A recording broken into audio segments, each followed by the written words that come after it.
नमस्कार, मैं श्वेता आपका के लाइव न्यूज में स्वागत करती हूं। तो चलिए शुरुआत करते हैं आज की बड़ी और प्रमुख खबर से। क्या दिल्ली में लगेगा राष्ट्रपति शासन? सीएम केजरीवाल के इस्तीफा न देने पर एलजी सक्सेना ने कही ये बड़ी बात। मुख्यमंत्री अरविंद केजरीवाल के इस्तीफा नहीं देने और तिहाड़ से ही सरकार चलाने के बयान पर एलजी वीके सक्सेना ने गुरुवार को एक बार फिर स्पष्ट किया कि दिल्ली की सरकार जेल से नहीं चलेगी। उन्होंने ये भी कहा कि दिल्ली का कोई कामकाज नहीं रुकने दिया जाएगा। अगर संवैधानिक संकट उत्पन्न होने जैसी स्थिति बनती है तो भी निश्चित तौर पर सख्त कार्रवाई की जाएगी। कार्यकाल के 2 साल पूरे होने पर पत्रकारों से की बात। अपने कार्यकाल के 2 साल पूरे होने पर एलजी गुरुवार दोपहर दिल्ली के चुनिंदा पत्रकारों से अनौपचारिक बातचीत कर रहे थे। इस दौरान उन्होंने अपनी अभी तक उपलब्धियां भी साझा की और भावी योजनाएं भी बताई। 2 साल में दिल्ली का कायाकल्प करने की कोशिश एलजी।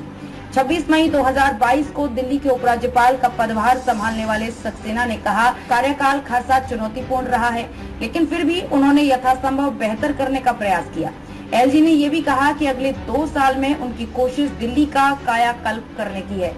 उन्होंने बताया कि आयुष्मान भारत योजना भी यहां जल्द ही लागू की जाएगी। राजनिवास अधिकारियों ने बताया कि एलजी सक्सेना के 2 साल के कार्यकाल में G20 के दौरान दिल्ली को काफी संवारा गया। यहाँ की सड़कों को 100 से ज्यादा मनमोहक मूर्तियों व कलाकृतियों से सजाया गया। 5000 सीसीटीवी कैमरे लगाए गए। दिल्ली में जन सुविधाओं को बढ़ाया गया। लैंडफिल साइटों से चरणबद्ध तरीके से कूड़ा उठाया गया। दिल्ली वालों को आवास उपलब्ध कराने की दिशा में तेजी से काम किया गया है। दिल्ली ग्रामोदय अभियान के तहत गांव में ढांचागत विकास के लिए राजस्व विभाग ने 959 करोड़ का फंड डीडीए को दिया है। इस योजना के तहत 337 करोड़ के कार्य पूरे किए जा चुके हैं। 2 सालों में 667 दुकानों व प्रतिष्ठानों को 7 दिन 24 घंटा काम करने की अनुमति दी गई है। आगे के लक्ष्य, दिल्ली की सभी अधिसूचित 675 झुग्गी समूहों का पुनर्वास करना। दूसरा, दिल्ली की सभी अनाधिकृत कॉलोनियों में सड़क, जल निकासी, पीने का साफ पानी, सीवरेज, साफ सफाई जैसी सभी बुनियादी नागरिक सुविधाओं का प्रावधान करना।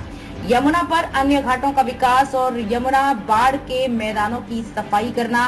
2024-2025 की सर्दियों और वसंत के दौरान 10 लाख ट्यूलिप का रोपण करना। चांदनी चौक, जामा मस्जिद, फतेहपुरी मस्जिद क्षेत्र, भूली भटियारी परिसर, सदर बाजार परिसर और निजामुद्दीन क्षेत्र का जीर्णोद्धार, पुनरुद्धार और कायाकल्प। डीडीए को अपनी संपत्तियों संपदाओं का उपयोग करते हुए मिशन मोड में सौर ऊर्जा और उससे प्राप्त बिजली का विकास करना। यदि सुप्रीम कोर्ट द्वारा एनजीटी के आदेश पर लगी रोक हटा दी जाती है तो यमुना की सफाई करना।